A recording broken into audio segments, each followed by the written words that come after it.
for me, being a woman today is probably more difficult than it's ever been. And when I explain it, it'll make sense. I want to prove that there is no such thing as a glass ceiling for women. My husband sat up in his sun lounger and just went, "You're made for more than this." I had really, really severe vaginal changes and challenges, and there was some days I couldn't even put underwear on. I actually lost the ability to climax. I couldn't have an orgasm. I came to you for weight loss, and I've actually got my life back. Wow. I don't know if I ever will be a 9 or a 10. I think I can be a 10 out of 10 on some things. Yeah. And I can probably be a 6 or a 7 on others. I'm in a bikini. It's just like being on the beach. And actually, I wear less on the beach. I'm a huge risk taker. I can tell. 3 things you want women who are perimenopausal, menopausal to know.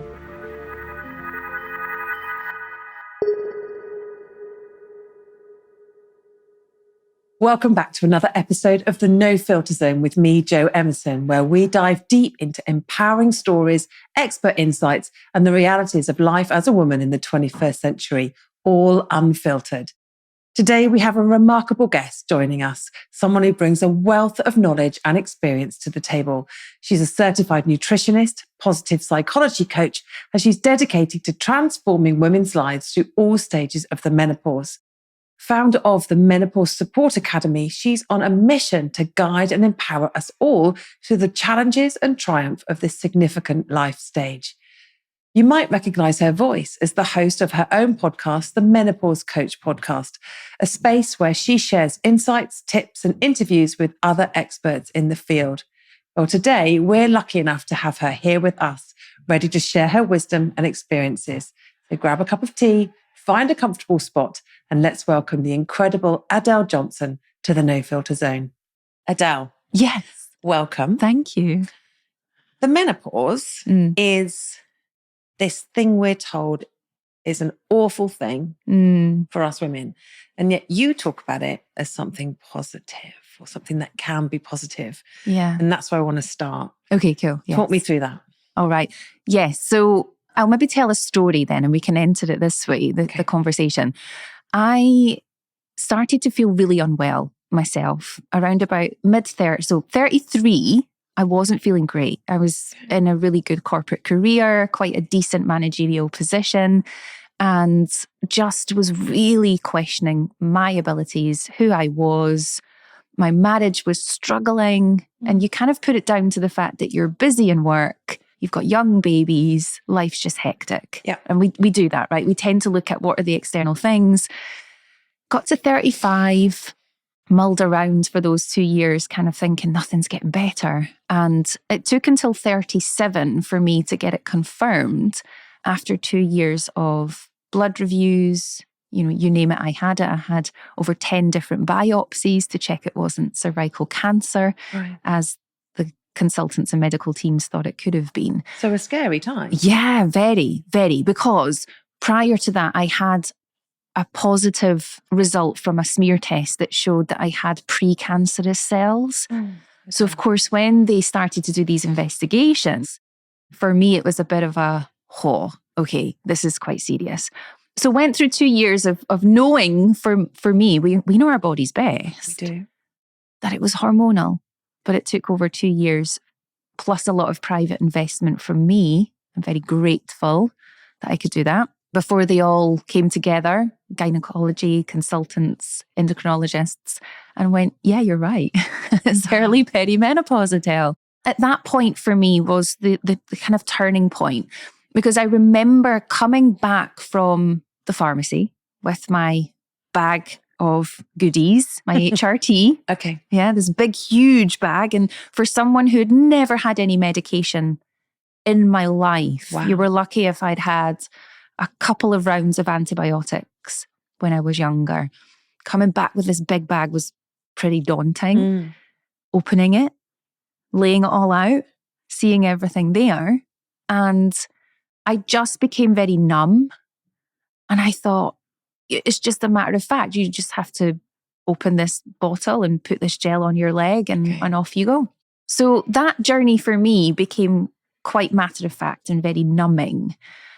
until I crumbled in a heap on the floor in tears, thinking, is this the rest of my life? Am I now officially that person that has repeat prescriptions?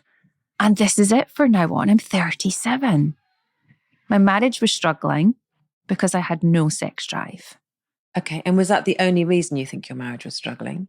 Yeah, massively believe that it was to do with, well, let's look at the domino effect, right? Yeah, of course. It's me going very insular, not really understanding what's happening. And then my husband, Sean, feeling very pushed away because I'm changing. I'm no longer wanting to be touched or held or have, these really fun times. Him and I are just, best of friends and soulmates. And it very quickly changed over those years.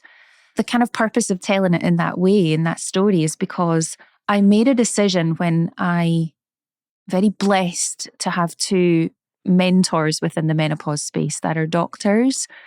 I messaged one of them on WhatsApp and said, please tell me it's normal to feel really low at the start of your HRT journey. And she came back to me going, oh God, yes, you're not the only one. Everyone feels this way. It's very common. And that for me was the moment where I went, whoa, that's not how this needs to be. Well done, you. Right? So it's that reframe in the moment. It also helps that I'm a positive psychology coach. Yeah. So the reframe is the bonus in that we can either have a choice of the numbing and feeling in victim, and this is all crap and I'm not happy, or actually the reframe to that is, well, this is what it's going to be like now if you make the choice to continue HRT. But why don't we look at that in terms of what's the blessing and the gratitude that can come from it? Yeah. That for me was the whole piece of where this positive menopause theme and approach came from. And from that moment onwards, what changed? Because you're still taking the HRT. Yeah. You're still in a marriage with a man that you may stronger than ever. Right. Yeah. But at the time, I imagine you were still you were rebuilding. Yes. Yeah. Did you notice that change immediately?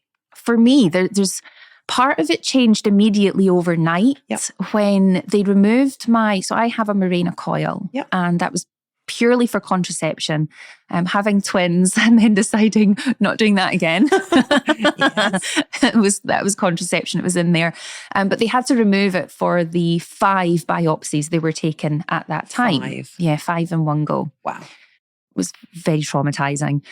That all happened and they had to leave the Mirena coil out till I could then heal a little bit and then go and get it replaced through the NHS. So the biopsies were taken privately and I was then referred back into the NHS system. Again, very grateful for that, for my coil replacement. So I went and had the coil replacement. Within that evening, going to bed, I noticed that I fell asleep a bit easier. I woke up the next morning and the majority of my symptoms had either gotten a little bit more bearable or had disappeared completely. So itching was one of my horrendous symptoms. Heart palpitations were another. Wow. They were constant. So I woke up the next morning and thought, ooh, I'm not itchy this morning.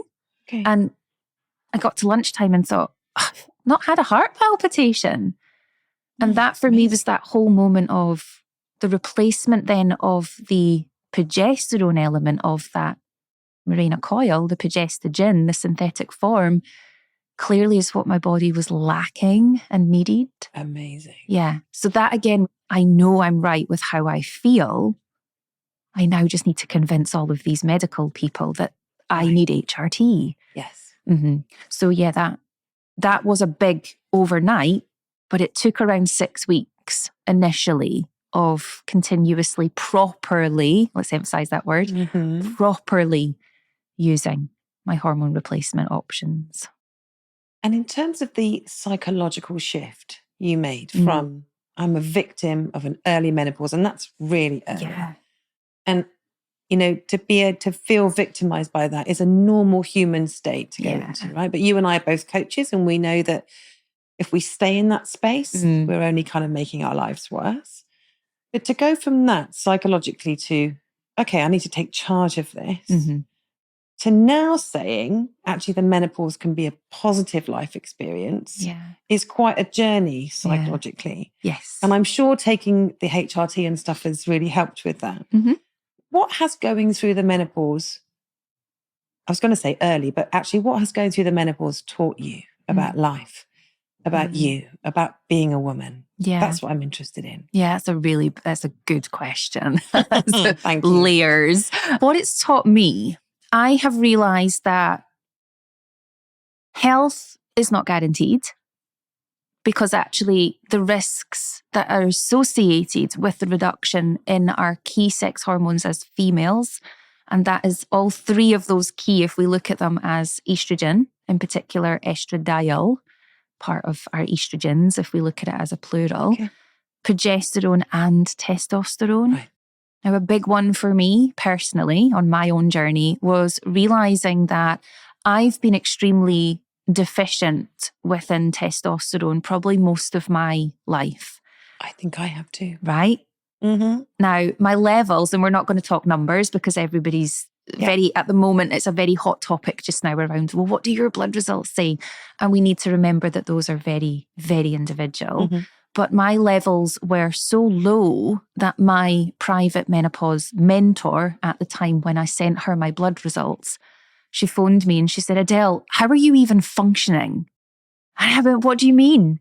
And she said, no, seriously, can you just ask them to resend you those bloods again? Because I think there's an error with your testosterone. It's like, okay, made the phone call. Yes, of course, we'll send those over. Sent her them over again. She says, oh my God, like, how are you getting out of bed every morning with levels that low?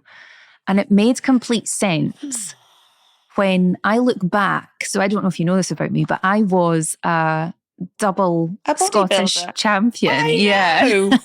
As if you're not amazing enough. Yeah, so I dabbled. This was a very funny story, actually, as to why I even done that. It was to hold me accountable to training in the gym. How funny. So I set the goal of, I need something really big and really scary that'll make me do it. Yeah. And I won double Scottish gold in the bikini. Done. Yeah. Like, one of those by accident things. But your mum was a bodybuilder. She was, so yes. There was always some inspiration there. Yeah. I grew up in a gym. I was 10 years old when I was in the gym with mum, and really funny stories of being 11 years old and mum taking me into a very proper grassroots bodybuilding gym. She was the only woman there.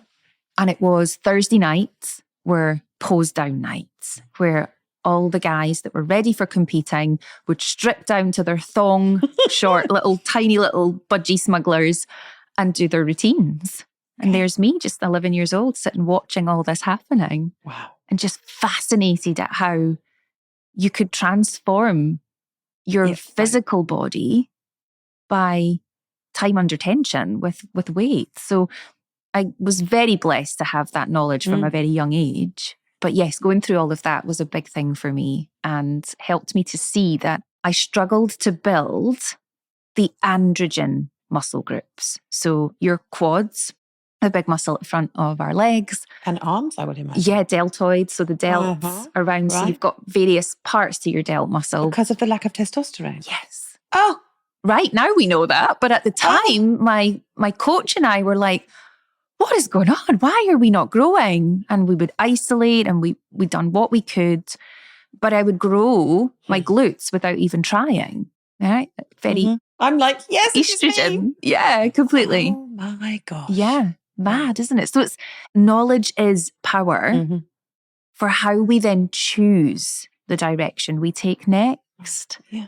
So it was a very easy decision on the knowledge I had to then say to the GPs, I would like you to write me a prescription for HRT. Including testosterone.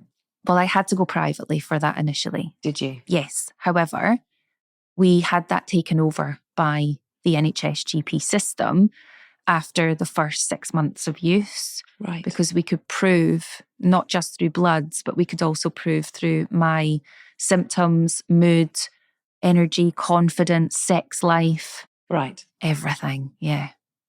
So I can relate so much to this. I'm not I haven't won any bodybuilding titles, certainly not for Scotland, but I'm a gym bunny. I cycle, I run. Amazing. I struggle to get out of bed a lot of the time, and I find myself exhausted most afternoons. Right. And I've been convinced I need testosterone. But every time I get tested, and I've done some private stuff and I've been to my GP, I get told your bloods are normal. Yeah. Now, I'm a 51-year-old woman. I'm still bleeding like I did as a teenager.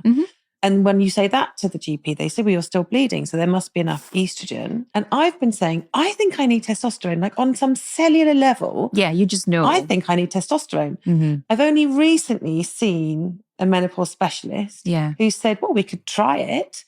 So I'm now having to go and get a Mirena changed, and then I can start some estrogen, and then I can start some testosterone. Yes. Is that what you hear from women? That they have All to the fight time. and fight and fight? Yeah. For what they know? Absolutely. We know our bodies best. And I think this is where I grew up into the generation of women where we never talked about periods. Right. Yeah, you hid them, didn't you? You'd pop your tampon or your sanitary towel up here and you'd, can I please go to the toilet? Yes. And if he was going to deny you, you would be like, because I need to go to the toilet, showing it. And then Sarah would blush. Oh God, yeah. And be like, shooing you out the room. So everybody knew then. Yeah. But that generation was my generation of don't talk about it, just get on with it. And painful periods are quite normal and you just take a paracetamol and actually know. And like you, being a mum to girls, what's really important for me is as soon as they started bleeding was to celebrate that as your body is so healthy. Right? Because it's a health marker. And I track a health marker like that with all my ladies that still bleed. So for them, it was then understanding, well, you know, what feels normal for your body and let's track that and let's know when something doesn't feel normal for you. So that's a big thing. So I hear from a lot of women that'll say, I was really, really hoping that my bloods would come back and show abnormalities or something, Adele, because I'm going crazy here. But they've told me it's all normal. Now, I have my own story of this recently. Because I have my testosterone replacement therapy, so TRT for short, through the NHS, I have to run blood works with them around about every 6 months. So that now that we can check that we're stable. I see. And I just lead that. I've been beautifully connected with the menopause clinic through the NHS, both behind the scenes and as a patient, and agreed that I can lead my own care because of my own knowledge, which is beautiful, but not what every other woman has. No. The point of this part of the story was I then organised for the 6-month review. The bloods came back and the receptionist advised, all bloods are normal, you're fine. That's like fabulous, grateful, celebrating health. Can I have the numbers? And I just said to her, you know, I would like to know what my serum estradiol level is, my testosterone, and just give me my SHBG whilst you're there as well. So she read me the numbers. And straight away I was like horrified at how low my estradiol levels have dropped to. Now I am one of the women who uses the Besson's pump pack gel. And for any woman listening to this right now that goes, I know where you're going with this, we have had massive shortages. And I have spoken personally to Besson's head of manufacturing development plant. Of course you have. Oh, yes, I found his mobile number. I love that. Lawrence hates me. So had a conversation with him. No shortages, Adele, everything's great. We've got a brand new supply manufacturing plant that we're doubling up on the supply. I was like, Lawrence, this is amazing, like really amazing. But there's one problem. Where is all of this HRT? Right, yes. Right? Because you guys are saying you've doubled up plan. But it's not in our hands. We don't have it. It comes out in 2023 and everybody's like, amazing, extra supply. But the bottle has changed. So we've gone from having a very kind of curved little bottle, with a nice kind of jadey blue or green lid, depending on who you speak to, it's green or it's blue. Right. So jadey blue, green lid, to a cylinder bottle with a white lid. And the cylinder bottle does not dispense the same amount of gel each time it's used. And there is yellow cards being raised with pharma left, right, and centre for this, because we and our sacral gut instinct as women will normally tell us right and serve us well. We as women using their product can feel the difference. I can smell the difference. It's a lot stronger in alcohol. Right. So there's obviously a heavier alcohol base to this one. Now, I can't prove that. So one disclaimer I will make on this episode is I can't prove that that's the case. But to you, it smells. But to me, it stronger smells in the different. Alcohol. Its texture is that's different. That's a preservative, right? The alcohol. Yeah. The alcohol helps to do what it needs to do between the skin to blood barrier, because transdermally, we need that hormone to penetrate through the skin barrier into the blood. That's ultimately how we get it systemically going through the body. So yes, I noticed a massive difference in using that. And my blood results have almost given me an insight into the fact that I've not been getting or absorbing the estrogen levels that I have needed. But you're like a menopause detective. Yeah.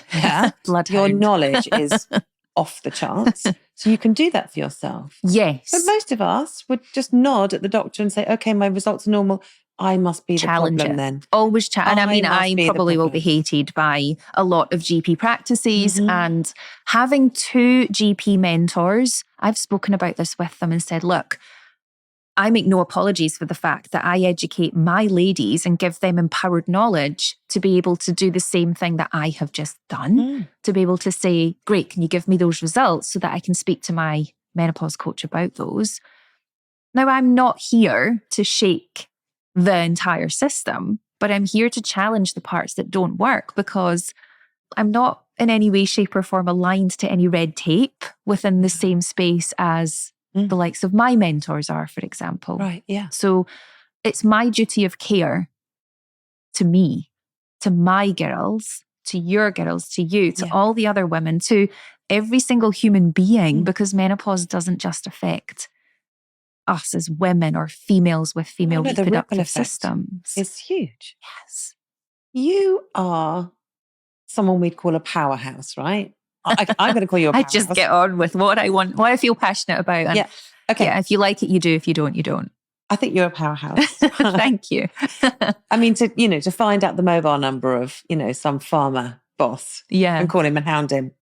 I mean, that's quite cool. It's quite extreme, but good for you. It had to happen. No, it did have to happen. And it's so admirable. You're amazing. And I'm just wondering if we were to go back to little Adele, so pre-11 in the bodybuilding, little you. Yeah. Where does that come from? Where does that know. And that grunt and that passion come from? I don't know. I mean, I've got my mum in my head right now saying that I was always just very mischievous. She would tell me to go left and I'd be like, well, what's right? That type of inquisitive. My best friends as well, girlfriends were getting ready for a night out and I'd be like, this top or that top? And they'd say, this top. And I'd go, great, I'm going to wear that one. Okay. I think it's just I don't know, there's maybe part of my DNA, whether it's in a kind of spiritual level, because I am very spiritual in the energy work that I do. I've actually been told by my spiritual coach that this is my last human life. Yeah. Oh, so what happens after that? Well, I don't know. I've never been, but I think we head off into the pastures away. Oh. But that for me is exciting, because that's potentially where my mum always used to say when I was a toddler, it scared her how much I knew. And she always used to say, you have been here before. This is not your first rodeo. So it makes sense that if we just have that sacral instinct, I just think for me, I was never academic, yet I have an honours degree and I'm doing my master's just now in psychology. Yeah. But I was never academic at school. I was not ever in the top. I found school really difficult. I was in extra learning support at high school. Failing maths, I actually negotiated my way out of maths at high school because I was kind of what I'm talking about here. Yes. That's what I'm talking about. Yeah. I was probably love-hated at a lot of things that I've done, because I used to learn the policy or technically, I've not broken any rules with what I've just done. Therefore, you cannot. For example, I got held back at school for detention. With the rest of the class, I hadn't actively participated in what had happened. So I negotiated my way out of a pink slip. These were the things that school would do if you were bad. But I didn't want it on my record because I was applying for uni. That didn't happen and I got to leave detention early. If I feel something isn't right, You'll disrupt it. Yeah. And why should we not? Like, I can't agree with you more. And I think as coaches, it's our job to disrupt people's thinking. It's our job to point out that we live in a matrix. Yes. Yeah. Where we're being told to think a certain way and act a certain way. And stay small as women. Stay small as women. And that's what I wanted to come on to. Right. Yeah. So for you, what is it like being a woman at 40 in the 21st century? Because your generation, we're slightly, there's 10 years between us, but our kind of generation, I think we straddle the gap between the kind of 1950s Stepford wife kind of thing and this new world where, I mean, my daughters, have got opportunities and they look on their bodies in probably very different ways. Love that. To I did. It's not totally changed. Just wondering for you, like if you could encapsulate what it means to be a woman today, what would you say? Thinking about this, such a good question. For me, being a woman today is probably more difficult than it's ever been. And when I explain it, it'll make sense because there's a lot more expected. We expect more of ourselves. I almost think to myself, and I hear myself saying this, and I'll joke around with, I'm very blessed to still have my grandparents. So my granny and granddad are still alive on my dad's side. And me and granny will go for tea and scones a lot and just put the world to rights. And it's just a beautiful thing because she's such an intelligent woman. She's 87 and yet she's all switched on. And she'll regularly grab a hold of my hand across the table and say, don't stop until it's done. Keep this going. And she always says to me, if I lived in your era now, I would have just been so unstoppable. But for her, her life she was a nurse, which is incredible again, but she kept the house, had 6 children. I think it was 6, I might get that wrong, 6 children, and very much supported my granddad in his career. And she still is that type of woman who keeps the house, supports my granddad. But again, it's like shake a few people. Was that easier knowing that we just had to raise the children, keep the house, and, that was our role? Because we still do that, but we also have the careers and we have the hobbies and we are trying to keep ourselves healthy and fit and still trying to be us and do the things we want to do and have the girls' holidays. And so do we actually add a bit more pressure on? So you think being a woman in the 21st century is probably harder in some ways? I think it's harder because we have big expectations of ourselves. Right. Society has those expectations, but equally we see things like, and I'm down in Parliament next week to talk about this. So I'm presenting in the House of Commons about workplace and women and how menopause plays a big role in that. And actually part of it for me is about, as we start to evolve into our careers, I worked for a really big multinational blue chip company moons and moons ago. I'll not mention names, but they had this campaign internally that would run. And because I was part of the wider HR strategy, I would see this and hear it talked about a lot. And I challenged it. But my pay grade at that time was far lower than anybody would listen to. And the challenge was on the fact that we were running this campaign around the 50-50 employment split. Right. Senior leadership. So they wanted to have 50% women to 50% men inside senior leader. But my counteract to that was, but what if 90% of the applicants that are right for those positions are men or are women? We're still discriminating when we're then sifting through CVs and doing interviews to then say, well, actually, we've got a shortfall here. We need to employ a woman or we need to employ a man. You couldn't agree with you more. Yeah. And now we've got the whole, gender neutral that we need to consider as well. And I just think it's going crazy. And that's why it was almost a bit easier. Things are a little bit more complex now. There is a narrative out there that it's not fair on us women because we are usually the ones at home raising our children, and that means it's not fair. Yeah. And my view has always been, I am blessed to have been able to spend that time with my girls. Yeah. I always worked, but I worked part-time while they were little, and my husband at the time was out full-time to work. So I got that time with them. Nice. I'm very envious of that. Thank you. I didn't. Okay, that was my choice, nice. And I took it. I wasn't at home full-time by any stretch. Like I say, I always worked. And as soon as they were in school, I launched my coaching practice. Lovely. So it's not always something that's put upon women. Yes. Sometimes we choose these things. Yeah. But of course, when we've got choice, you can then end up with too much. And if we're ambitious, we'll go out there and say yes to. I think that, I'm excited about what my girls are going to grow into and the world that they're going to have at their fingertips and their feet, because being a mum and bringing up the girls the way that I am now, it's very much a please do not worry if you don't get the grades at school. Absolutely. Yeah, you get to do you get to be you. And we have this saying in our household where it's you do you, babe. Yeah, and as long as nobody dies as a result of something you do, everything is recoverable. So if you fail an exam, we send you love. Just find out why. Yeah, find out why that happened and move on. It doesn't matter. Right. You're going to be successful.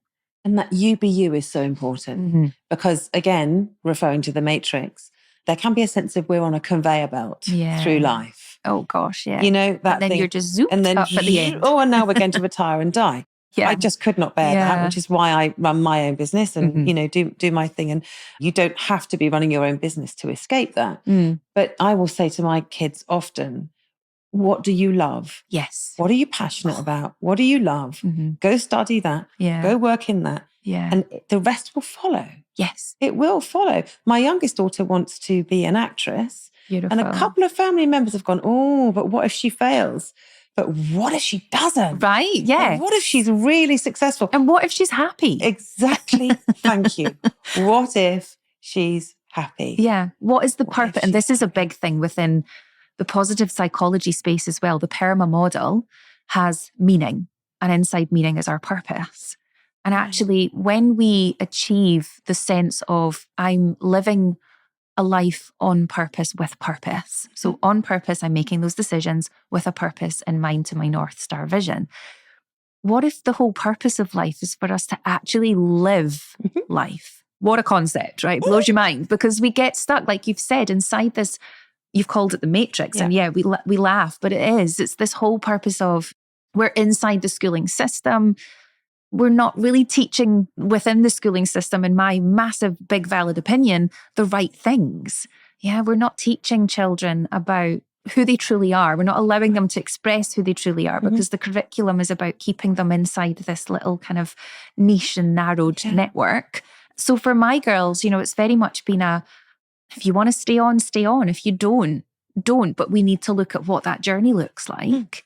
Yeah, and actually the social aspect of being in school is phenomenal for your growth and networking opportunities. And where we go from there, we go. But that whole purpose and meaning is a big thing. It's a massive thing. It's a massive thing. And of course, our purpose and our meaning changes over our lives as well. Like, what your purpose is now. Yes. I'm sure that will evolve. Again, yeah. It will evolve, yeah. What's it like being an entrepreneur compared to having a regular wage? Like, what's that like psychologically? Okay, so this is a really good one for me. I was asked a very similar question in my business when I was studying my business degree. And I remember it clear as day. The tutor was asking everybody, what do you want to do when you leave? What's your goals? Now, entrepreneurship was always one of the modules within it that I just loved. I loved the whole concept of you could literally be your own boss. You could create this thing if you wanted it. For me, leaving university, he had asked, what do you want to do? What do you want to be? And I remember saying to him, I want to prove that there is no such thing as a glass ceiling for women. The feminist energy. Yes, absolutely. The disruptor. That's there right. She is again. Yeah, absolutely. And it just so happened that when I was still in university, I was offered a part-time role, entry level into HR. And I thought, oh, yeah, great. Like, that's interesting. I always used to call it the nosy person's career because you find out everything about the company, the people. So, who doesn't like who's got beef with who. Exactly. Yeah. Oh my gosh, the stories. And the bigger the company, the bigger the stories. Yeah. So I kind of, fell into that and stayed within the corporate wheel for a very, very long time. And you did well. I did, yeah. Yeah, And it was very much moving on from the HR side, it was then very much in a very male-dominated environment. So health and safety and operational resilience.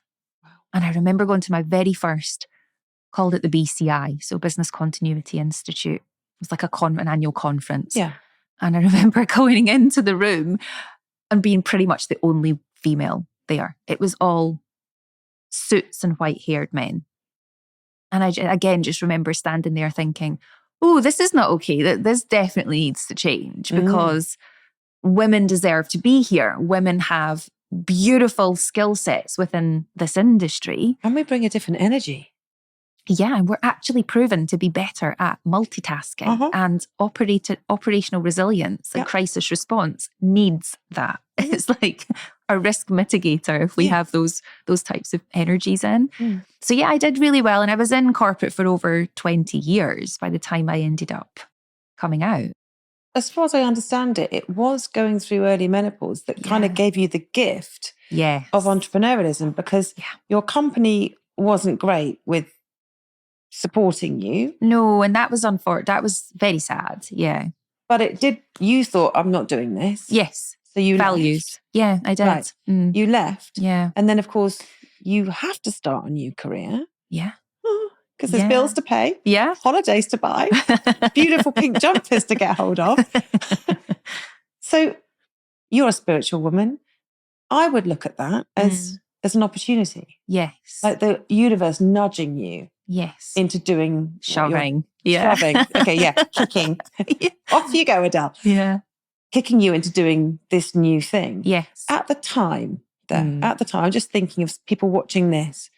Say a woman's watching this, she's thinking, I can't carry on where I am. My boss is a bully. I'm feeling dreadful with the menopause anyway, and I want to start this new thing. Yeah. What's the feeling? What were the feeling arcs you went through? Yeah. When you're like, I've suddenly not got a big salary and I've got to find my own thing. And I know you had a side hustle anyway. I did, yeah. So but what was that like emotionally? What advice would you give to someone?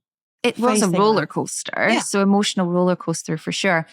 I think for me, I had a side hustle and a sideline business. I had 6 ladies that I worked with purely on weight loss. So being a nutritionist, I had this beautiful big lust and, thriving for knowing more about the human body and why I was the only one out of my entire friendship circle that never dieted through high school and university because my understanding of the human body and how we can manipulate our body composition through movement and food.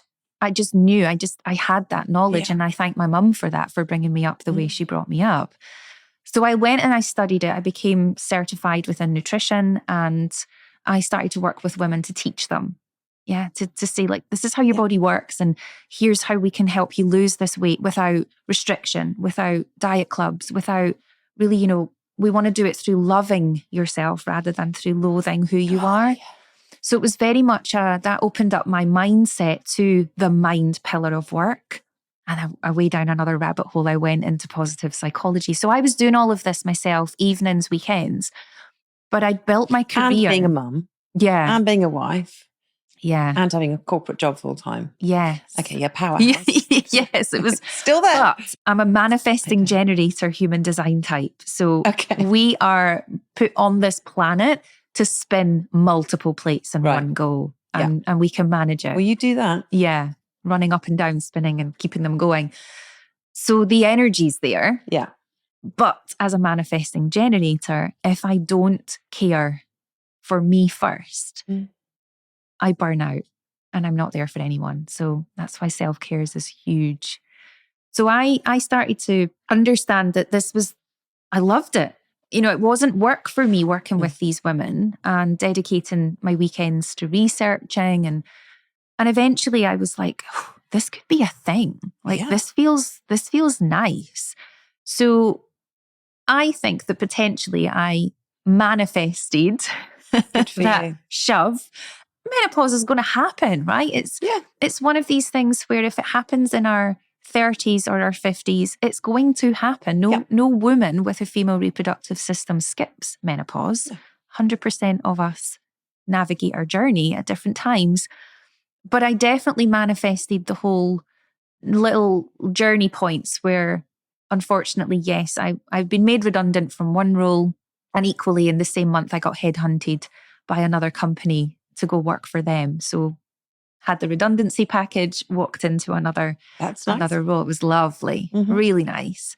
That redundancy money went into complete investment into my business. Right. So the entrepreneurial mindset, being there, seen the opportunity that brought. Okay. And I was already starting to consider, do I continue down the corporate pathway for another short period? Or do I go all in on this thing that feels exciting? I wasn't earning a lot of money through my business when I side hustled it. Sure. And I became very clear on my values. So I have 3. I don't overcomplicate it. Freedom, health, and family. You could put fun in there as well, but fun is just an undertone. Freedom kind of covers freedom covers it. Why is your family not first? And I'll say, because without freedom, I'm not a nice person. Right. Yeah. Without freedom, I'm not actually living my purpose path. Without health, they haven't got a mum. I'm not a nice person. Yeah. And I'm not living. And then, yes, family are within my top 3. And what happened within the journey through corporate and through perimenopause showing up early was my freedom, my health, and my family values were all massively compromised. So I remember my husband and I, we have this beautiful, our friend has this beautiful cottage up in the north of Scotland with 1/2 an acre of private forest land. There's no Wi-Fi, there's no phone signal, there's no TV. It's proper grounding back to root energy.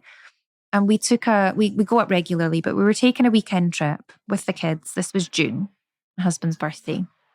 So we're lying out in the sunshine. It's gorgeous weather. And I was a mess. I was broken. My marriage was breaking. My kids didn't want to be around me. And I was just crying. And my husband sat up in I'm lying back and I'm like, woo, full of tears and snotters. My husband sat up in his sun lounger and just went, you need to resign. You're made for more than this. Oh, bless him. And that just sent me off more. And I'd said to him, well, I'll make an agreement with you. I had put through a flexible working request the Friday of us leaving. I said, if I go in on Monday and my line manager says anything other than yes to what I've asked for, I'll resign. And he went, I'm 100% behind you with that. And we'll just figure it out. Don't worry about it. What had happened was the Monday I went back in. Now, what I'd asked for wasn't a lot. I'd asked for 6 weeks of a temporary change to my working pattern. So you could get used to the HRT? Yes. Right.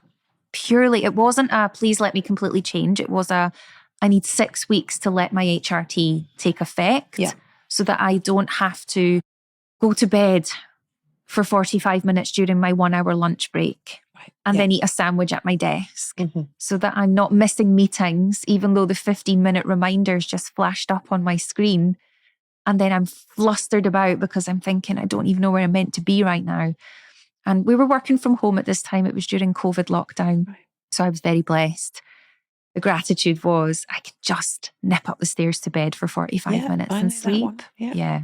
I couldn't function otherwise. I had really, really severe vaginal changes and challenges. And there was some days I couldn't even put underwear on for the pain. Because of the dryness? Yeah. And the swelling and the pain. So sitting for any length of time was horrendous. And that's caused by a lack of which of those Vaginal three? estrogen. Estrogen. And it is so quickly and easily resolved through non-HRT vaginal estrogen. It's not HRT. Okay. Wow. Yeah. It's what we call... Oh, those pessaries. Yeah, absolutely. Yeah, I've heard about those. So pessaries, you can have a ring that you just pop up inside and it sits up by the cervix and it just releases out. And because it's localized estrogen, not systemic estrogen, it stays within the vagina, so the vaginal wall and muscles and tissue. A very, very, very negligible amount will obviously enter into the bloodstream through there, but negligible. But we have estrogen amount. Anyway in our systems. Absolutely. So vaginal estrogen, not HRT, very safe to use in a pessary, a cream, a gel, a ring. Can we just pause here for a minute and talk about this? Because I'm just thinking about our relationships. And if we can't even sit down, certainly can't pee and wipe ourselves. No. Gosh, no. How on It's earth like are you supposed to have sandpaper. sex? Well, I wasn't. How on earth are you supposed to have sex? It was awful. I would bleed very, very... It was like I would be having a period during having sex with my husband. And it was horrific for him, for me. Oh, how traumatizing for you both. Yeah, it was painful. I actually lost the ability to climax. I couldn't have an orgasm. Because of the pain? No, because of the drop in estrogen. No way. Yes, absolutely. This is things that women don't talk about this. And I remember... Well, that's why we're here now. Yeah, exactly. I remember saying to friends about it and them being like, well, don't talk about that. Like, we don't want to talk about that. But for me, it was the whole thing of, well, this isn't normal. Having an orgasm is important. It's part bloody lovely. Yes. Yes. And frustrating when you then lose, you're building up to it and then it just leaves the building and you think, well, what is going on? What is wrong with me? What is going on? Yeah, right. Can I ask how Sean handled that? Oh, he was amazing. Like, so amazing. Such an amazing husband, partner, friend, part of this journey. He just takes everything in his stride. Yeah. But like in the moment. Yeah. What's he said? Like, you're bleeding. Yeah. He's obviously thinking, sorry to be graphic, it's a bit dry in here. Oh, yeah. It would be painful for him. Right. So it's painful for him. So he's probably starting to get sore as well. Absolutely. So he thinks, I know, well, I still want to pleasure my wife so I can use my hands and it's still not happening. Like, that's not going to work. No. What does he say to you in that moment? He understood. So I think in that moment, he did understand. And there was a few times that we would stop because I would be in pain. Yeah. He would be discomforted.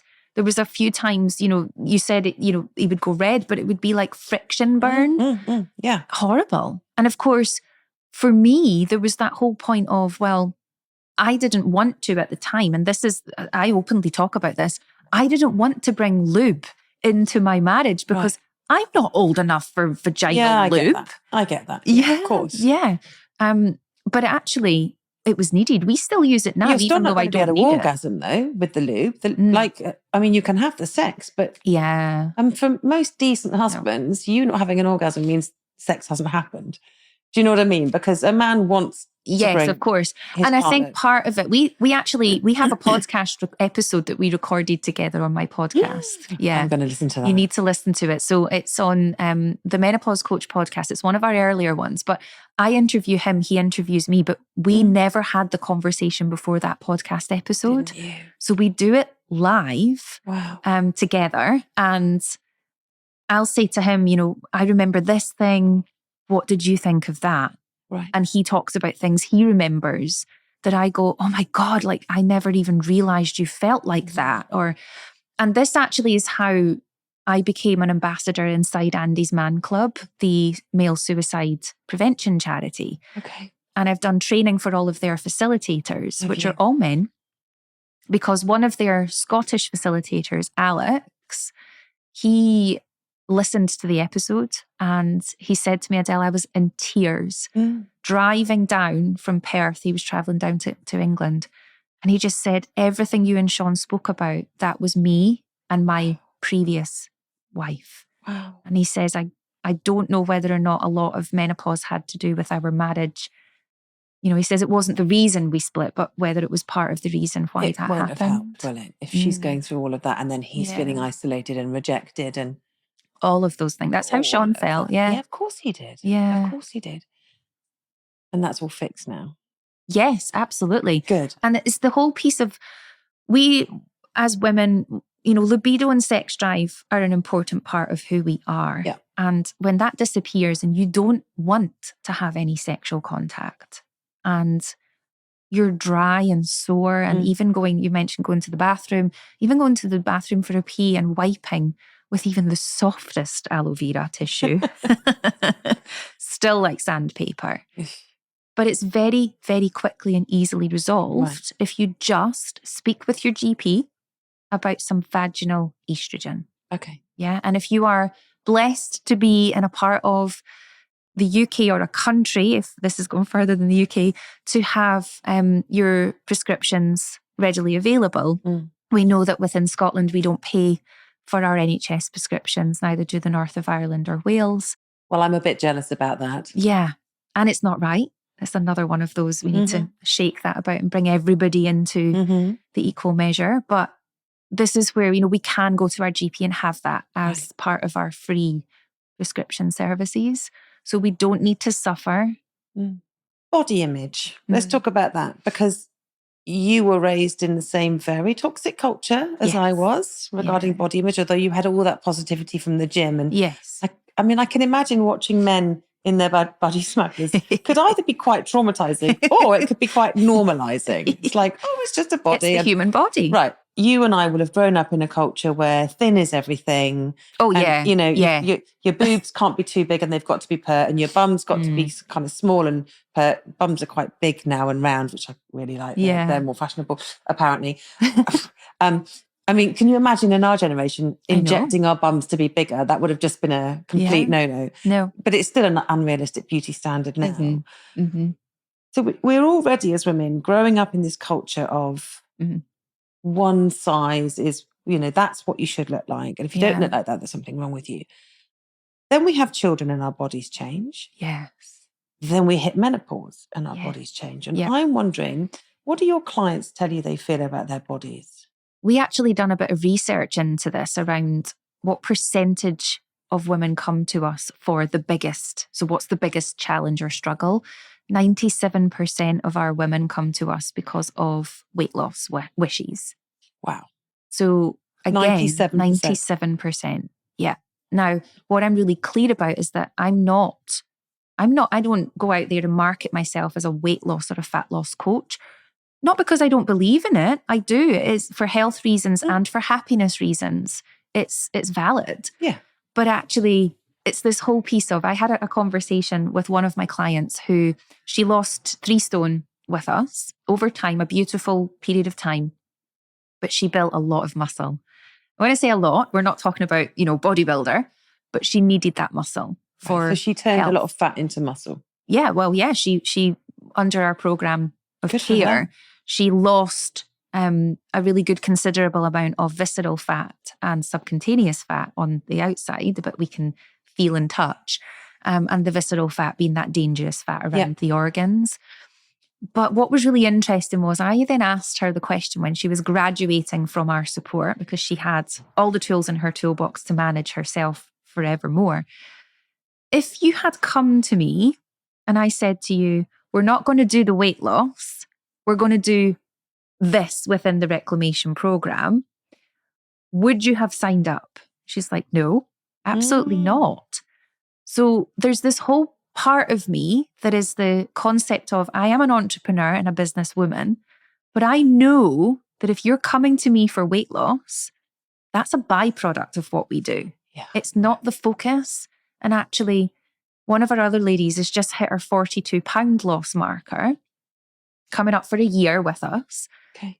And she has said exactly the same thing. She said, I came to you for weight loss and I've actually got my life back. Wow. That's the power part in this, that actually women it's never going to change. Women are always going to be, we all do it. We all do the little tap of the belly or the bum, or we pull. But actually, it's being able to stand in front of the mirror and truthfully look at yourself and feel that love. Yeah, feel that love. No matter what your size at the moment. Yeah, with all of the, we joke about this, but I'll say to my husband regularly, I get this little patch up here where I add my testosterone gel. Oh, does it get hairy? It's really furry. Really furry. And there's been the odd occasion when we've gone on holiday that I've not shaved up that high. Okay, yeah. We get out and putting sun cream on and I'll be like, oh Lord, like there's this big hairy patch. It's like I've sat on something. And we laugh about it because it's so noticeable. But then I say to him, I'm like, but you know what? This reminds me of how amazing my body is. Right. How powerful our bodies are. Yeah. That's my goal. Again, this whole, break the system a little bit is actually to have the women that come through for our help thinking, I just want you to help me lose the weight. And for me and my team to be like, 100% we're going to do that with you. But the journey they go on is actually about connecting with them, finding the self-love, the confidence. Yeah. Yeah. And the weight loss helps with that. I know it does. Of course it does. Of course it does. Carl Rogers, the great psychologist of the last century, said, we can only change ourselves once we accept ourselves. Oh, yes. And that's but that's the hardest part. That's the hardest part. Yes. Which is why I invested so heavily within the psychology side and now one module down into my master's in psychology and human behavior, because a lot of the work that we do, the majority of the work that we do is within our mind pillar of psychology support. So it really is helping. And there's been a few clients that we have worked with that we've had to, for, scope of practice and because it's ethically the right thing to do, refer for further counselling and support when they've never understood the underlying reasons for comfort eating or a lot of mother wound energies that come up. Oh my gosh. So a mother wound, how would that manifest in a client? There's a lot. So it can manifest in a lot of different ways. We can hold a lot of negative shame energy. So again, we can be very judgmental of ourselves and of others. Yeah. We may have been brought up by a mother who was very neglectful to the emotional needs, very much present and there for us within the caring needs, but the emotional needs not very emotionally intelligent or aware. So for a client coming to us, we can recognize that if they shame themselves a lot in the words they use, I'm just really bad at that.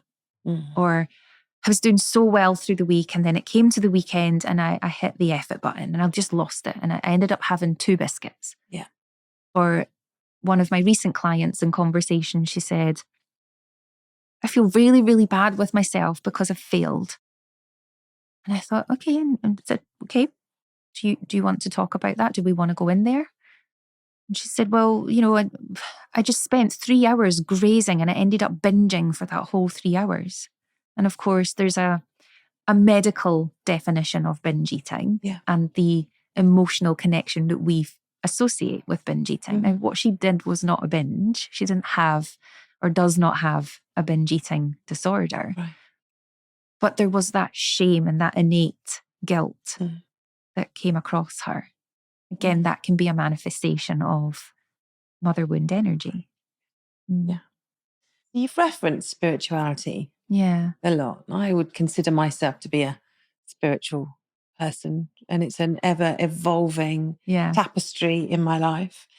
You've also mentioned words people use, and I know you're into affirmations. Yes. Okay. Do you get your clients to do affirmations? Yes. Talk me through something typical that you would get someone to say to themselves and why.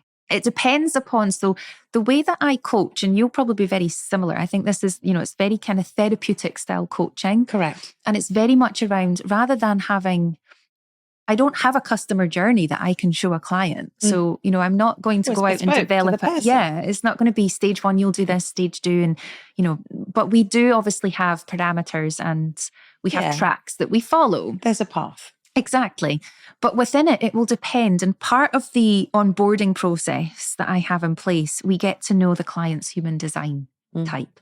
And it's quite interesting because there'll be some ladies who straight away will say, I'm a projector, or I'm a reflector, or I'm a manifestor, or a generator, or a manifesting generator. There's 5 types. Okay. So as soon as they tell me they know who they are in their human design type, I'm like, amazing. They're already doing some of this work. I know that we can probably skip a few bits. We'll double check they're doing it first, but we can skip right to the get in there with, the gratitude journaling, the affirmations, the burn journaling, and all the kind of, we call it the fun woo-woo parts of what we do. Yeah. Yeah. And I get that. I make no apology for using the frame and the words woo-woo because it's fun. It's fun and it works. Yes. It's actually not woo-woo. No. Just because they can't prove it scientifically doesn't mean it's not working. Yeah, right? parts of it they can though. Yes, yeah. And I think that what we then do with it is the affirmations, we have an app. And within the app, we pop affirmations into that for daily habits. And what the client chooses to do with that at the start is up to them. But it's the subliminal psychology messaging of seeing those affirmations every day. And we only ever put 3 in. So I am capable, I am worthy, I am loved. And we put the I am in capitals and the word in smaller text. So because the I am is a very powerful statement. Yeah. So we want that to be the I am. And what we eventually get to is, depending on where the client is in their emotional intelligence journey as well, is we get the client to start journaling that and sharing those journals with us. So depending on what coach they're connected and partnered with. And from there, we start to gauge how much are they evolving, advancing in this work, and how much further do we want to take them. Now, being a breathwork facilitator as well, I've recorded multiple affirmation recordings for clients. I have one of my ladies at the moment in Dubai going through breast cancer. She's just been diagnosed and she's only in her early 40s. So it was a very big shock. She had not had the diagnosis when she started to work with my team and I. Originally came for weight loss and actually transitioned over to working directly with me as a result of her diagnosis. What we're focusing on is her nutrition pillar, her lifestyle pillar. Of course, these are 2 of the 3, but the majority of our work is inside the mind. And I've personally recorded her 2 visualization breath works for her healing. So she listens to those during chemotherapy. One of them is very relaxing. So if she's feeling very anxious and nervous, there's a breath pattern that we can do to support with that. And the other one, where she's feeling more, I'm really, confident and I'm feeling good in the day, then we go into the affirmation practice instead. So we just start by helping the client to understand what affirmations connect to the inside. Yeah. I think spirituality has a bad rap. I think possibly because it may be associated with some harmful religious teachings, possibly. No doubt there's definitely that side of things, but we're all soul energy and connected. Okay. Yeah. And that's my question for you is, as someone who's comfortable with the woo-woo, as I am too. Yeah. If you have a client come to you and they're like, oh yeah, but I'm not really very spiritual. Yeah, that happens a lot. How do you encourage them out of that state of cynicism into, like, what would you say to someone who says, no, I'm an atheist, I don't believe in any of this, don't give me any of that. Like, what would you say? I respect it. So again, as much as we will try not to bring our own unconscious bias into things, I will respect that. And I will just make them aware that that's absolutely fine. We'll make the invitation. So part of what we do, we never prescribe, we always invite. Okay. Yeah. So it's like a suggestion. Exactly. So I'm inviting you to consider a daily practice of, and it might just be when you wake up in the morning, I invite you to consider the very first thing you do is, what are you grateful for? And just answer that question. So we start small. And it might just be then that morning gratitude. And eventually they start to fill it in on our app. So we'll pop it in as a daily habit. And the first thing in the morning, we'll say, what are you grateful for today? And we leave a section that they can fill that in. Lovely. Eventually, little bits will pop in. Okay. And it might just be grateful for my morning coffee. Mm. And that's when we're like, done it, we've got them. Yeah. We can start this work now. If you're practicing gratitude, you're grateful to something. Yeah, and it brings you'll know this as well, but it actually brings us into the here and now, which is the definition of meditation. Meditation is, it gets like you say, the reputation of meditation is that you're sitting on the floor with your legs crossed and in you're humming robes. away. Yes. But actually, no, we're in meditation right now because we're present. Our energies and our heart coherence energies are connected right now. Yeah. And we're in the moment. That is what meditation is, being in the here and now.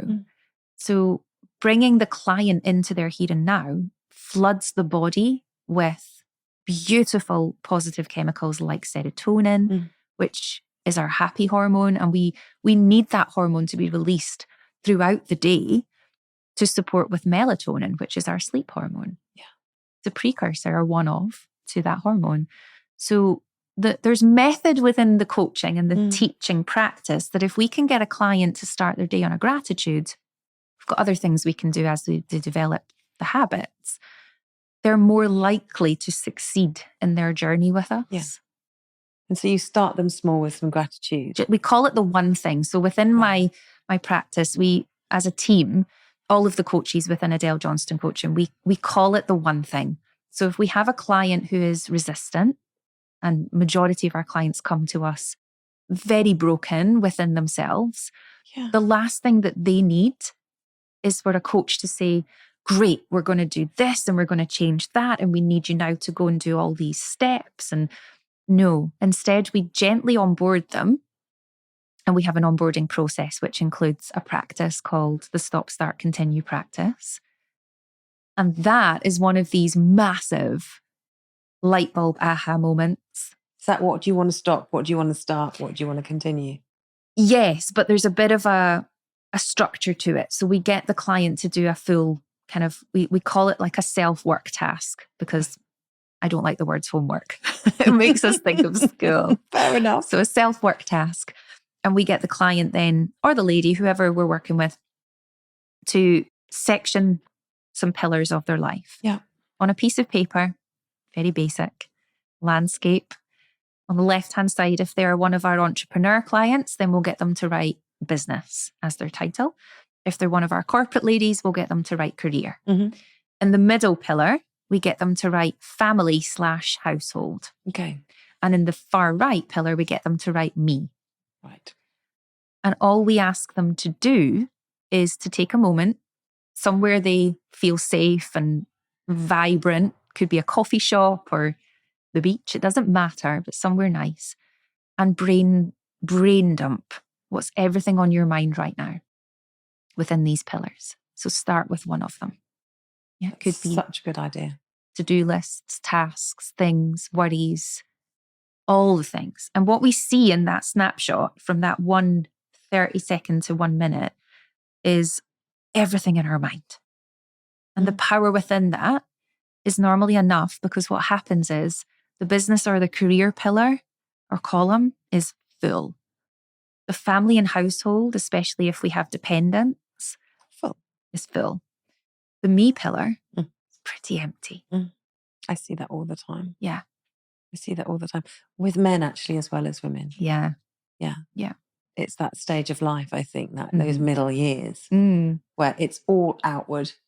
Yeah. It's all, this focus is outward. And actually you and I know that you cannot be doing that unless you're looking after. Exactly. This. Yeah. And that's where, that value of freedom is so powerful in that we always ask.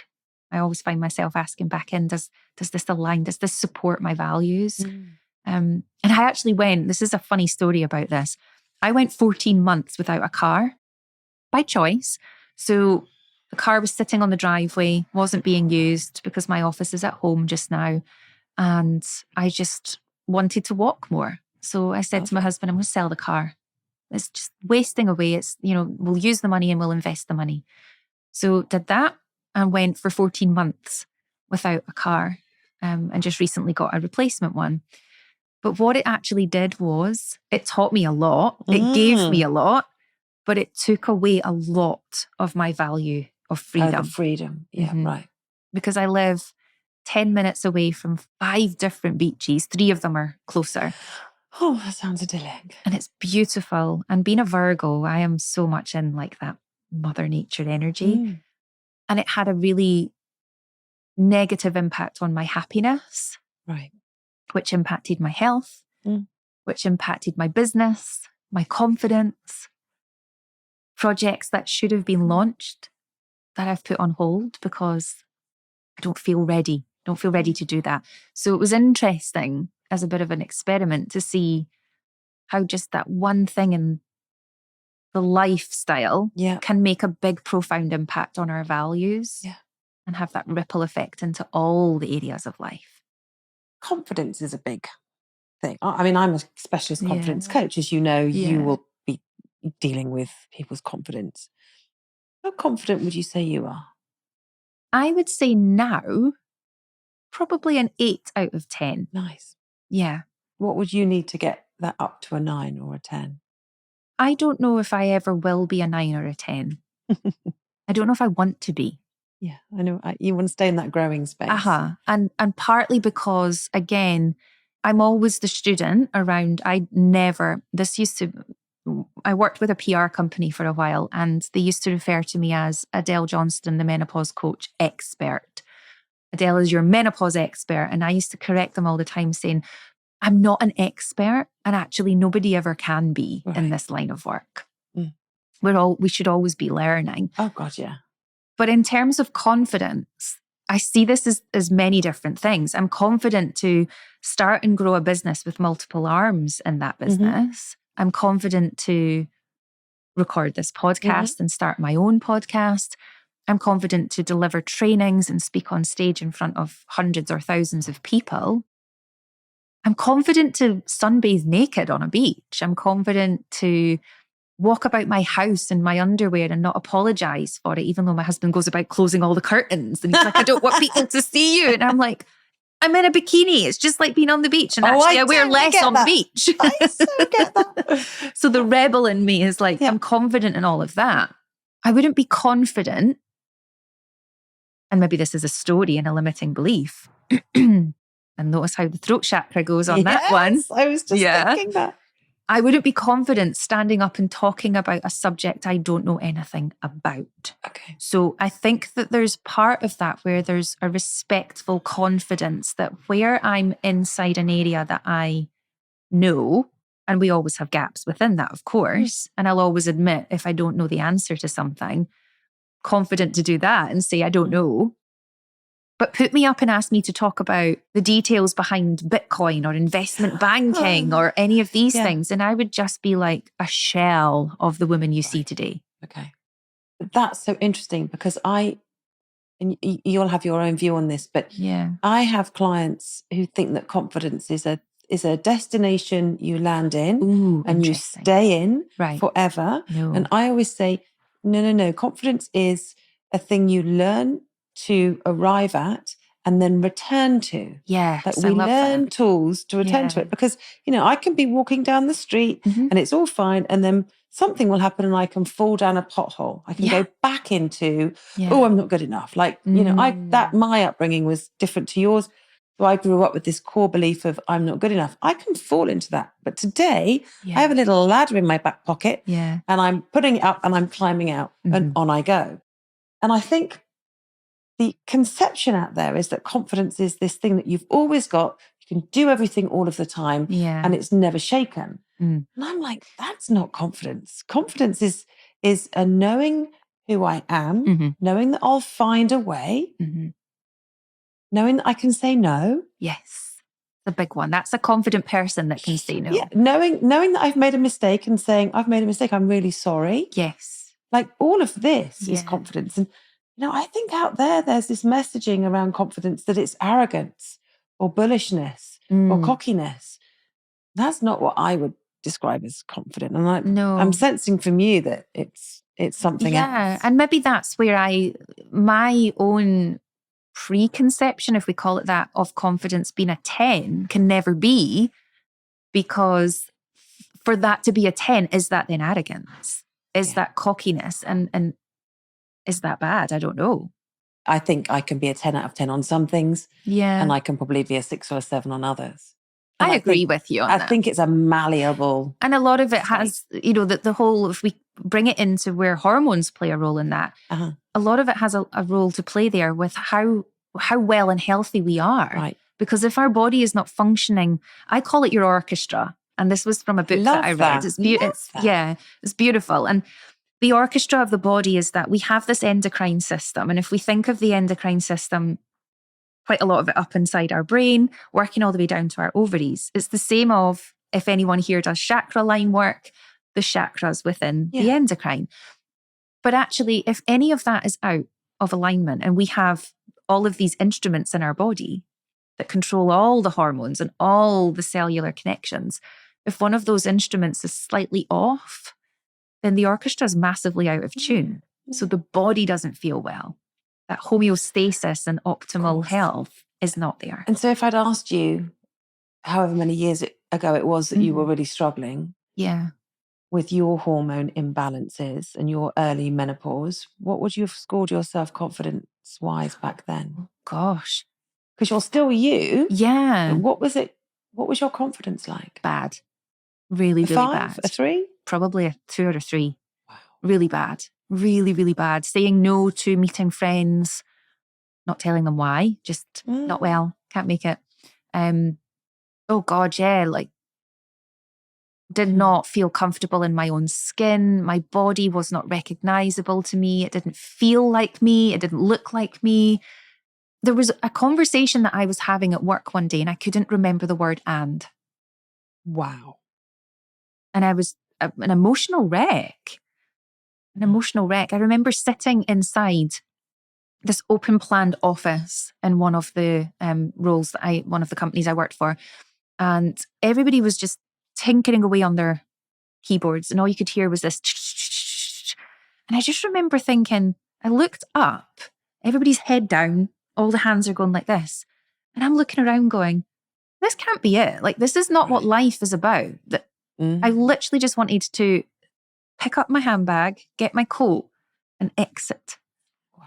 And the only reason I didn't, I was so close. It was almost like that whole, was this a turning point within my mental stability? Spiritual awakening. Yeah. It was almost this point of me, like, the reason I didn't do it is because I thought, I need the money. That old chestnut. And how many people feel this? And I mean, I share this. I've written about it in a co-authored book as well. But I started my business. Is that My Dad Thinks I'm a Fairy? Yes. Yes. I read your story. I know. So I co-authored that with beautiful, vibrant energies with all female entrepreneurs. And we literally came together and said, we all have such an amazing story that we need to tell a small part of. Very inspiring book. Yeah. So we all did that together and self-published. A very fun write. And you tell the story in there? I tell part of that story in there, but I also share how I went from being inside my business as a bit of a side hustle, leaving behind a really big corporate salary with beautiful benefits and pension scheme and private healthcare. Lovely, yeah. Yeah, gorgeous, right? It's like all wrapped up in a big bowl, to having to drain the business bank account. And it was only bringing in £1,100 a month. Right. Now, for some people, they'll say, what do you mean only? I was bringing... Your life is set up on... And we were spending that. We were living to what me and my husband were both earning exactly the same amount of money. So it's not like it was even an easy decision for him to say, look, I've got this, like, you're fine. It was 50% of the household income was at risk. Yeah. And when you have your mortgage, your kids, your cars, your life, for me, it was then that whole realization that I have to make this work. Yeah. Or I'm going to have to go get another job, and I'm not doing that. I will not do that. So I went from earning that £1,100 and draining the business account every month to contributing a little bit towards what I could, to, and this is why it's important to have contingency savings, to then hitting 6 figures in that business in 10 months. Well done. Purely from probably being quite stubborn, driven, saying yes to opportunities that aligned to the vision and the values, and bloody hard work with consistency. That's the one. And I meet so Consistency many pays off. business people, not just women, but business people that don't have all of that. They don't put the effort in. They don't keep the consistency going. And actually, I had failed businesses before this one. And I talk about it, but not a lot of people know that. But that's how you learn to succeed. Yes. By failing. Yeah. I mean, that's it. You look at the big, look at the big entrepreneurs of this world, and Elon Musk is one of them. And I know that there's divided thoughts about Elon, but he's a successful man. Bloody hell, right? Yeah. You look at what he's achieved, and you actually, I love listening to how they speak. And he was interviewed, and he actually said, if we're not failing, we're not growing. I totally agree. I say that to my clients all the time. They say, I failed. I said, oh, good. What have we learned? What have we learned? And what has it given you? Yeah. It's given you resilience. It's given you an understanding of what you might need next going forwards. Yeah. I'm struck, though, Adele, by how inspiring you must be for your clients, going from a 2 out of 10 in confidence to an 8, to an 8. Yeah. That's why people are coming to you. Yes. Because you've walked the path. Yes. And I still walk it now. Of course, you're walking. Like you said, we're continuously working. And it's that whole piece of growth. I meet a lot of women who, and this is maybe just, part of that woo-woo connection and spiritual sides, where immediately I will know that she is destined for more. But she's in her comfort zone. Yeah. And she's comfy there. And she's like, I'm not wanting to step out there, Adele. And I'm like, if we can get one toe out there, we're winning. And multiple women have done this through different parts of the business. I don't just coach in the nutrition side. I also coach in business and help women with their resilience within who they are in their business. Which is so key, and because you've got to keep going. Yeah, absolutely. Yeah. And I've had women, this is probably where this rings true. Last year, I'm a huge risk taker. I can tell. And within business, I just go, hell, let's just go all in on that. And if it fails, as long as I can still put food on the table, we're okay. Yeah. And I had a really big risk last year where I decided to run a luxury businesswomen's retreat in Ibiza. I saw that and I thought, I'd like to go on that. Well, I blew the budget on the villa. I looked at the villas and none of them were connecting to me to be like, this is where you need to change people's lives.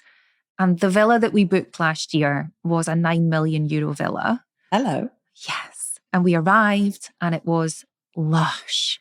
The women walked in. We had everything like totally curated for them so that they literally felt like they were a goddess from the moment they came to when they left. Think clearly because everything's taken care of. Everything. They did not have to do a thing. And the transformations still happening in those women's lives, the testimonials that we've got to even, show what has achieved in that time. And we spent just 5 days with those women. It was residential, and that was important to me that it was residential. It was an application process because I stay in the villa with the women. I don't mean lightly when I say it's changed their lives. It has transformed their lives. I completely believe you. Yeah. But you were talking about failure. So were you saying for you that was... For me, it was a huge risk because what I then said to one of my team when I said to her, I've booked the villa and I've booked Glory. And she was just like, Adele, I'm having palpitations for you. Now, she is like a money mindset coach. Okay. So I was like, this is interesting. This is coming up for you, that this is giving you heart palpitations. And she said, what are you going to do if we don't fill all the spaces? And I said, well, for one, we both agreed it's already sold out. So we called that in. And for two, I said it just basically means that it's been a very, very big risk that the business has taken on. And we move on from it, right? Okay. We learn and we move. Well, this year, I've rebooked the retreat and we have an over €30 million villa booked. Because again, what it offers us for the women that are coming to this retreat is the bits we were missing. Right. In that retreat last year. So it wasn't a failing last year. No. It's hugely successful. But there was parts of it where I was then like, it would have been nice if it had real grass. Okay. To put our feet on. Real trees to touch. Although we were surrounded by forests, there was no real trees within the grounds of the villa. You said you called it in. You mean you manifested? Yeah. And I'm doing the same work now. For me, the whole piece of the investment, the upfront investment, so the money that we've had to put down for this is big. But for what that is going to do for the women that come along and experience this, I don't look at that lightly. Like, I look at this as it's my spiritual purpose and path to show these women this work. Yeah. So what they learn from it and how they grow from it, it's worth the risk. What tips would you give people who are thinking, hold on a minute, I can call stuff into my life? She just said call it in. Yes. What tips would you give people? Okay, so one of my biggest tips for this, and this is something I've had to work and I still have to work on it, is we can call in from a place of lack energy and we can call in from a place of abundance energy. And it's learning the difference between how that feels. So lack energy is normally from a place of where you have been serving and giving out to others more than you've been feeding into you. Okay. So that's the serving everybody else and not making time for you. One of the biggest things you can do there is when you plan your week, and hopefully everyone listening to this does a bit of weekly planning and time blocking, the first thing you put in is the me pillar stuff, the workout, the steps for health, the daily activity that's there for you. Meditation, gratitude journaling. Yeah. Breath practicing, all the things that light you up, that goes in your diary first. Then we look at what are the other big ticket things that you deem to be important. Yeah. And we slot them in. Whereas if we do the other things first and we try to slot us in, that's not going to Never work. going to happen. So we have to come at it from a place of abundance energy. And even if you can start your day with a gratitude, you can maybe do a bit of self-care's work, whether that's breath work, journaling, whatever. Yeah. I work a lot with oracle cards and some crystals. That charges my energy. And if I notice that there's resistance or I'm holding energy from something that's caused me pain or upset, I know that I'm going to be manifesting from a lack energy until I've cleared out that energy. And sometimes it's just, for me, bare feet on the grass. Oh, grounding. Yeah. Beautiful. Although in -6, it was a bit of a challenge. Nippy at the moment. Yeah. But allowing yourself, shamanic shaking. Okay. Yeah. Yeah. So My are you neighbours saying think I'm that people crazy. should start their manifesting once they've got their energy into a kind of positive space? You can start manifesting now. It's the whole, people call it the red car scenario. I call it the yellow car, but I like the color yellow better. My youngest daughter, yellow cars. Everybody go, yellow car. And it's the whole concept of the red car or the yellow car is that you will never see a red or a yellow car until someone says yellow car or red car. And then all of a sudden you're like, wow, I didn't realize there were so many yellow cars in my neighborhood. The thing that you want, the thing that you are calling in is there. You just haven't opened up to receiving the energy yet. And that's what manifesting is. It's about being open to receiving what you want. But we have to clear out the lack energy. Think of it like a cup. So we have a cup full of water. And if that cup is full, nothing else can come in there. Yeah. If we think of the overflow, that can be burnout and we don't want to go there. So the full cup, we have to get some of that liquid or that water out of the cup to then refill. Yeah. Or to pop an ice cube in the top if we want to have that. So for us, it's about creating space. And if there is lack energy inside the body, it can manifest in physical ailments, backache, neck pain, headaches. We might start to have disrupted sleep. Yeah, we all have physical telltale signs of when we're in a stressed lack energy state. For me, I get mouth ulcers. Yeah. And that's your body telling you, you've gone too far. You've not listened to me. I've been giving you the signs. You've not paid attention. So boom. And when that happens, that for me is okay, I'm run down. Yeah, I've burnt out. So that's a big thing. But it's recognizing the steps before that then that the body is giving you this little secret messages that you're pushing it. What's next? Apart from world domination, which is clearly on the list. What's next for you? What are you manifesting? What are you calling in right now? Yeah, this is good. Good question. So for me, one of the big manifestings for me is that freedom lifestyle for me and my family.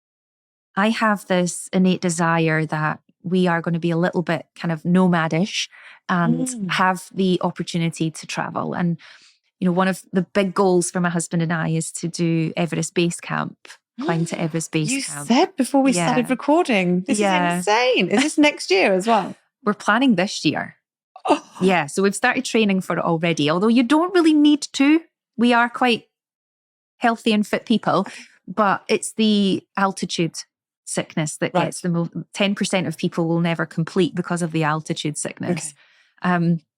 My kids want to come on that trek with us. And they're 13, your girls? They're 13, yeah. Could they come? They could. They do say that, there was a family just done it recently and took their 4-year-old, their 2-year-old and 7-year-old, I think it was. Wow.